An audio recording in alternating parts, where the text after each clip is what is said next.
آخری چٹان بدعہدی قسط نمبر 38۔ تم بالکل طاہر بن یوسف کی طرف بولتے ہو۔ طاہر بن یوسف مر چکا ہے اور آج اس کا ایک دوست اس کا پیچھا کرتے کرتے ملک عدم کی حدود میں پاؤں رکھ چکا ہے۔ تمہاری آواز اور تمہارا لہجہ ایک ایسے آدمی سے ملتا ہے جس نے عہدے کے لالچ میں اپنے دوستوں کو پکڑوانے کا وعدہ کیا تھا۔ تم کون ہو؟ تم اگر دوستوں کو بھولنے کے عادی نہیں تو شاید مجھے پہچان لو۔ طاہر نے یہ کہتے ہوئے خود اتار دیا۔ طاہر تم؟ ہاں افضل، کیا تم مجھے اپنی صورت نہیں دکھاؤ گے؟ ابھی تمہیں شک ہے تو ذرا آگے آ جاؤ۔ لیکن تمہیں تو… ہاں مجھے زہر دیا گیا تھا، لیکن ہر زہر مہلک نہیں ہوتا۔ طاہر خدا شاہد ہے کہ میں اس سازش میں شریک نہ تھا اور تمہیں پکڑوانے کے لیے میں نے کوئی سازش نہیں کی۔ طاہر نے خود سر پر رکھتے ہوئے کہا، مجھے افسوس ہے کہ تمہیں پکڑوانے کا موقع ہی نہ ملا۔ کیا میں پوچھ سکتا ہوں کہ اب تم کس نیت سے یہاں پہنچے اور یہ لوگ جن کا تم پیچھا کر رہے ہو کون ہیں؟ میں تمہیں کچھ نہیں بتا سکتا، صرف یہ کہہ سکتا ہوں کہ تم نے میرا راستہ روک کر سپہ سالار کے احکام میں مداخلت کی ہے۔ سپہ سالار وہ کہاں ہے؟ میں یہ نہیں بتا سکتا۔ تو تمہاری خیر اسی میں ہے کہ واپس چلے جاؤ۔ تم جانتے ہو کہ میں بزدل نہیں۔ جب تک تم غدار نہ تھے میری یہی رائے تھی، لیکن غداری اور بہادری ایک ہی وجود میں جمع نہیں ہو سکتی۔ مجھے صرف ان لوگوں کے تعاقب کا حکم تھا۔ اگر راہ چلتوں پر تلوار اٹھانے کی اجازت ہوتی تو تم مجھے بزدلی کا طعنہ نہ دیتے۔ جب تم جانتے ہو کہ ہماری لاشیں روندے بغیر تم ان کا پیچھا نہیں کر سکتے تو واپس کیوں نہیں چلے جاتے؟ افسر نے کوئی جواب نہ دیا اور تذبذب کی حالت میں اپنے ساتھیوں کی طرف دیکھنے لگا۔ اتنی دیر میں عبد الملک گھوڑا دوڑاتا ہوا طاہر کے قریب پہنچا اور افضل کی طرف نیزہ تان کر حملے کے لیے تیار ہو گیا۔ طاہر نے کہا، عبد الملک لڑائی کی ضرورت نہیں، یہ ہمارے دوست افضل ہیں اور غالباً واپس جانے کا فیصلہ کر چکے ہیں۔ عبد الملک نے جواب دیا، یہ اب اپنے متعلق کوئی فیصلہ نہیں کر سکتے۔ افضل تیار ہو جاؤ۔ نہیں نہیں عبد الملک ٹھہرو، طاہر چلایا، لیکن عبد الملک نے اس کی طرف توجہ دیے بغیر گھوڑے کو ایڑ لگا کر افضل پر حملہ کر دیا۔ افضل نے بچاؤ کی کوشش کی، لیکن عبد الملک کا نیزہ اس کے سینے کے آر پار ہو گیا۔ طرفین پر ایک لمحے کے لیے سکتہ طاری ہو گیا۔ عبد الملک گھوڑا موڑ کر ان کے درمیان آ کھڑا ہوا اور افضل کے ساتھیوں کو مخاطب کرتے ہوئے بلند آواز میں بولا، تم میں سے اور کون ہے جو خلیفہ کا نمک حلال کرنا چاہتا ہے؟ یہ خشک زمین منافقوں، بزدلوں اور غداروں کے خون کے لیے ترس رہی ہے۔ میری طرف دیکھو، میں عبد الملک ہوں، شاید تم میں سے اکثر مجھے پہچانتے ہوں۔ عبد الملک نے ایک لمحہ کے لیے خود اتار کر پھر سر پر رکھتے ہوئے کہا، اے کاش تم جینا اور مرنا جانتے۔ تم کمزور کے سامنے شیر اور طاقتور کے سامنے بھیڑیں بن جاتے ہو۔ تم عورتوں پر تیر برساتے ہو، لیکن مردوں کو دیکھ کر تمہارے ہاتھ پاؤں کانپتے ہیں۔ جاؤ جا کر اپنے سپہ سالار سے کہو کہ جس جنگل میں وہ شکار کھیلنے آتا ہے وہاں خرگوش نہیں چیتے رہتے ہیں۔ خوارزم شاہ کے ساتھ چند آدمی ہیں، لیکن ان میں سے ہر ایک ہزاروں سے لڑنا جانتا ہے۔ جاؤ، اگر مجھے یہ احساس نہ ہوتا کہ ہماری تلواریں تمہارے خون سے شرمائیں گی تو میں شاید تمہیں بھاگنے کا موقع نہ دیتا۔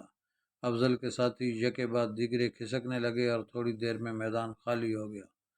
عبد الملک طاہر کے قریب آیا، اس کے چہرے سے وحشت ٹپک رہی تھی۔ جلدی چلیے، صفیہ آپ کا انتظار کر رہی ہے۔ صفیہ؟ چلیے، وہ زخمی ہے۔ طاہر نے دوسرا سوال کیے بغیر گھوڑا سر پر چھوڑ دیا۔ پہاڑی پر چڑھتے ہوئے جب گھوڑے کی رفتار کم ہوئی تو اس نے عبد الملک سے سوال کیا، وہ کہاں ہے؟ میں انہیں اس پہاڑی کے پیچھے ندی کے کنارے چھوڑ آیا ہوں۔ زخم خطرناک تو نہیں؟ اسے 2 تیر لگے ہیں، ایک کا زخم معمولی ہے لیکن دوسرا بری طرح اس کی پسلی میں پیوست تھا۔ میں نے نکال دیا ہے، لیکن کیا؟ خدا خیر کرے۔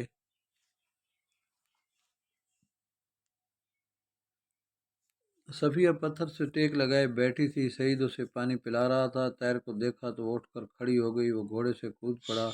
صفیہ چند قدم آگے بڑھی، لیکن آنکھوں تلے اندھیرا چھا گیا۔ وہ لڑکھڑا کر گرنے کو تھی کہ طاہر نے بھاگ کر اسے اپنے بازوؤں کا سہارا دیا اور آہستہ سے زمین پر لٹا دیا۔ صفیہ تم یہاں کیوں آئی؟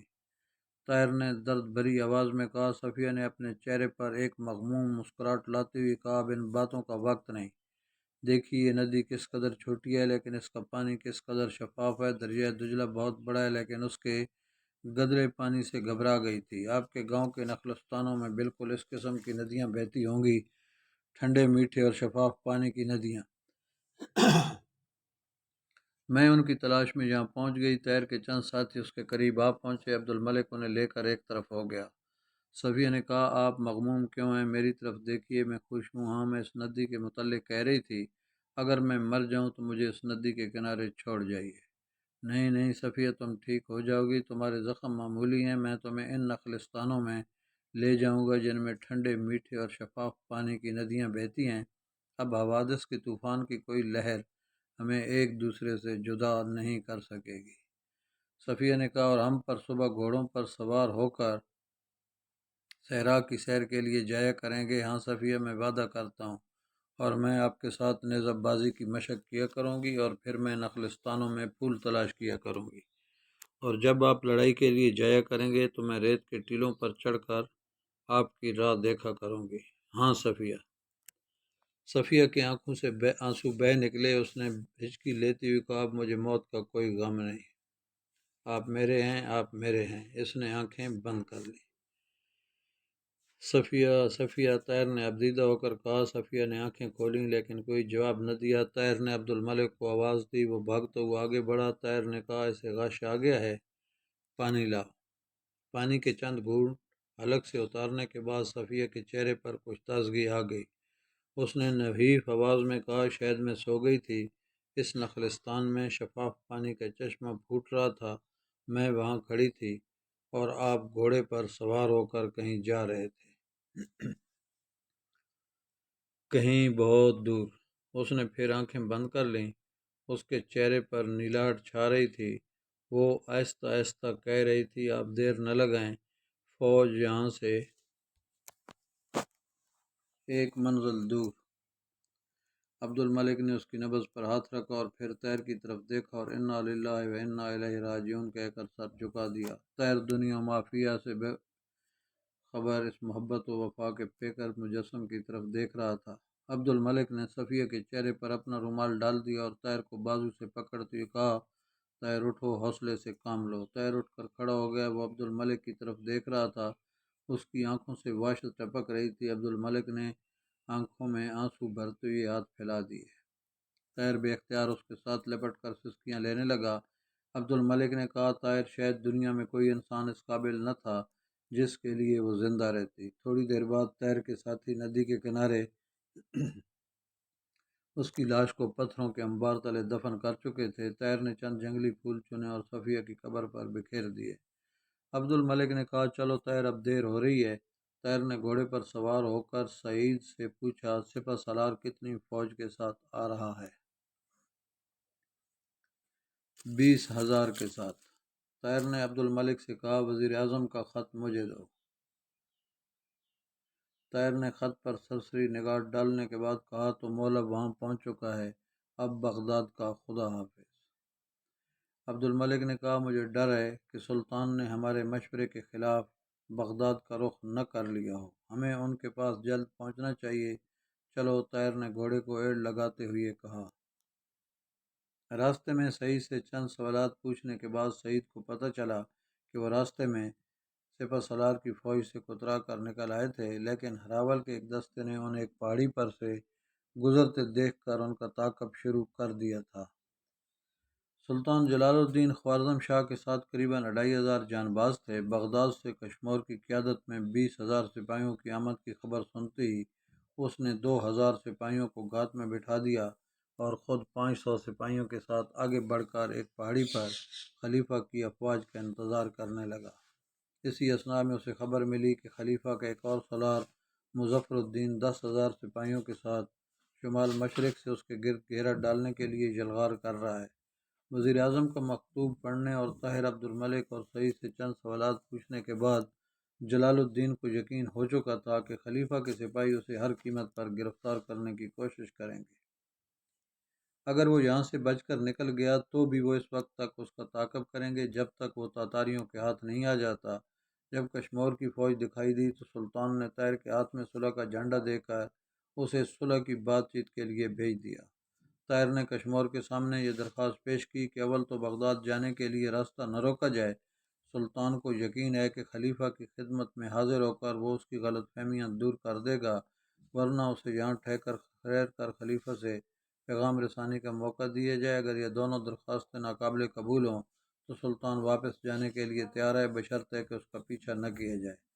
کشمور جلال الدین کے ساتھ صرف 500 آدمی دیکھ کر اپنی قوت تسخیر کا مظاہرہ کرنے پر تلا ہوا تھا۔ اس نے بے اتنائی سے جواب دیا، ہمارا پہلا اور آخری فیصلہ یہی ہے کہ سلطان اپنے آپ کو ہمارے حوالے کر دے، ورنہ مقابلے کے لیے تیار ہو جائے۔ طاہر نے اسے سمجھانے کی ہر ممکن کوشش کی، لیکن کشمور نے سنی انسنی کر دی۔ اس نے اس کے باقی جرنیلوں سے اپیل کی، لیکن ان پر کوئی اثر نہ ہوا۔ طاہر نے مایوس ہو کر کہا، میں تمہارے پاس دوستی اور محبت کے پھول لے کر آیا تھا، لیکن تم عداوت کے کانٹوں کے لیے دامن پھیلا رہے ہو۔ میں صلح کا ایلچی بن کر آیا تھا، لیکن تم جنگ چاہتے ہو۔ میں وعدہ کرتا ہوں کہ تمہاری خواہش پوری کی جائے گی۔ افسوس، سب کچھ کھو بیٹھنے کے باوجود مسلمان اس بات پر فخر کر سکتے تھے کہ دنیا میں ان جیسا مہمان نواز کوئی نہیں، لیکن آج یہ سعادت بھی اہل بغداد سے چھن گئی۔ جلال الدین لڑائی سے نہیں ڈرتا، لیکن آج وہ تلوار جو بار بار تاتاریوں کے خون میں ڈوب چکی ہے، مسلمانوں کی تلواروں سے ٹکراتی ہوئی یقیناً شرمائے گی۔ خدا معلوم اس لڑائی کا نتیجہ کیا ہوگا۔ تم گواہ ہو کہ ہم اس کے لیے تیار نہیں تھے، یہ ہمارے سر پر تھوپی جا رہی ہے۔ کشمور نے کہا، جاؤ، ہمیں اس لڑائی کا نتیجہ معلوم ہے اور ایک ساتھ کے اندر اندر تمہیں بھی معلوم ہو جائے گا۔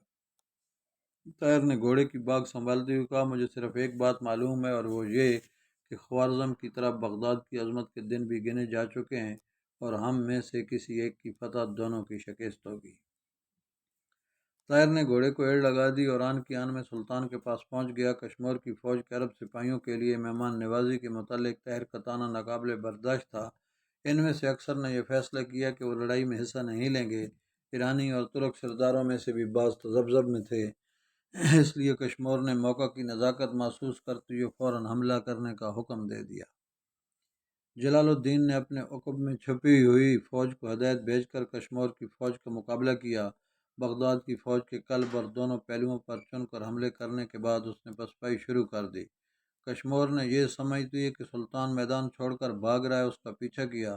سلطان رک رک کر لڑتا ہوا کشمور کی فوج کا بیشتر حصہ ان دشوار گزار پہاڑیوں میں لے آیا، جہاں اس کے تیر انداز گھات لگائے بیٹھے تھے۔ اچانک اپنے آگے پیچھے دائیں اور بائیں پتھروں اور تیروں کی بارش دیکھ کر کشمور نے محسوس کیا کہ اس نے سلطان کی فوج کی تعداد کا اندازہ لگانے میں دور اندیشی سے کام نہیں لیا۔ تنگ گھاٹیوں میں وہ اپنی فوج کے نصف سے زیادہ سپاہیوں کی لاشیں چھوڑ کر پیچھے مڑا۔ واپسی پر قریباً 3 کوس تک راستے کے ہر ٹیلے سے تیروں اور پتھروں کی بارش میں سے گزرنے کے بعد اس نے دوبارہ مڑ کر دیکھنے کی جرات نہ کی۔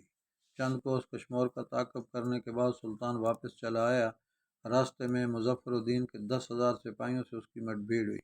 مظفر الدین کی فوج کشمور کی شکست کے بعد بددل ہو چکی تھی۔ اس نے معمولی مقابلے کے بعد ہتھیار ڈال دیے۔ ان فتوحات کے بعد رضاکاروں کے دستے چوک در چوک سلطان کی فوج میں داخل ہونے لگے۔ چند ماہ میں اس کے سپاہیوں کی تعداد 20,000 تک پہنچ گئی۔ تبریز کا گورنر تاتاریوں کا حلیف تھا۔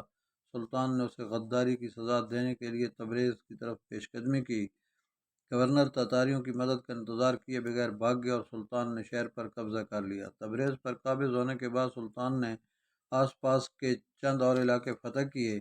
اسی اثناء میں اسے بغداد کے خلیفہ ناصر الدین کی وفات اور اس کے بیٹے زہر کی مسند نشینی کی خبر ملی۔ جاری ہے انشاءاللہ